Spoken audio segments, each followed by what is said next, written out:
Samuel Jones Lefave, and today I'll be talking about how D&D is a great tool for creating social skills, communication skills, and leadership skills. Most people remember D&D for Satanic Panic back in the 1980s.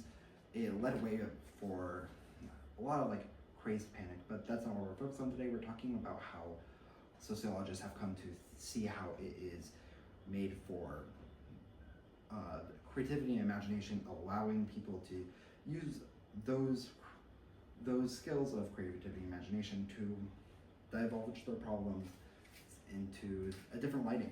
These people's problems can be very overwhelming when you're actually in the situation instead of being an outside viewer. So whenever someone does end up saying, well, if you look at it from a different perspective, that's harder than done when you're in the situation.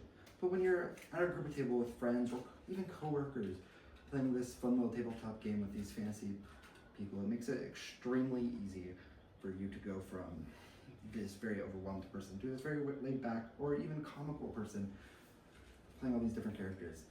And using the skills as a dungeon master, you can go from being this person who is playing in this other person's story, but the dungeon master's whole role is to be someone who creates the story and helps their players go through it by good storytelling and putting them in positions where they have to make their decisions, but decisions guided by a helping hand, which I think is a very important thing that a bunch of leaders should learn how to do, and not take full control over a situation, but help their people out with a helping hand and managing them into a certain position.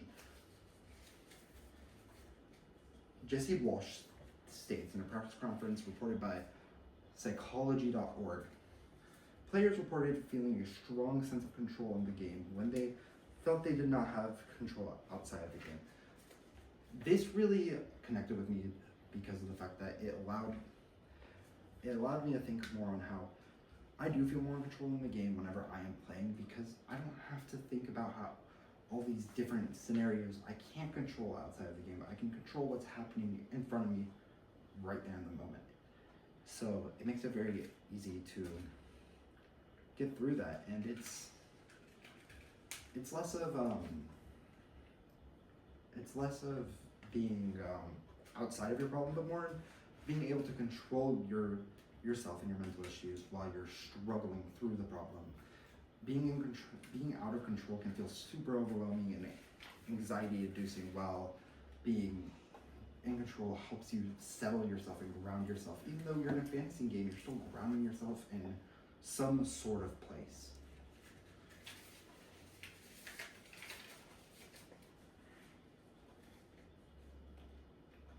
Olson states, D&D helps to develop essential life skills in language communication, perspective taking, self-awareness, empathy, creativity, and critical thinking, problem solving.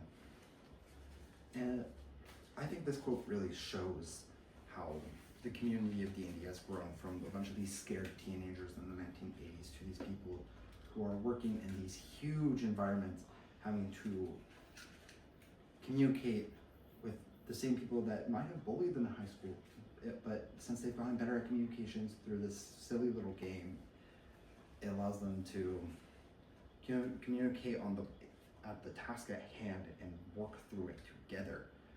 And by getting that experience, it allows them to open themselves up to promotions if they do well enough and that kind of stuff. And then even when they do become leadership, it can still help them grow into being a leader. And having an ill-prepared leader is really detrimental to a task. So I believe D&D is a great tool for growing a good community and a good social skills,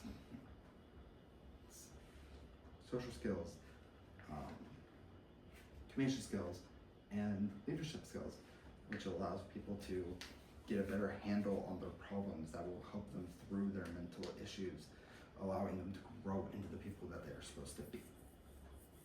Cool. Yeah.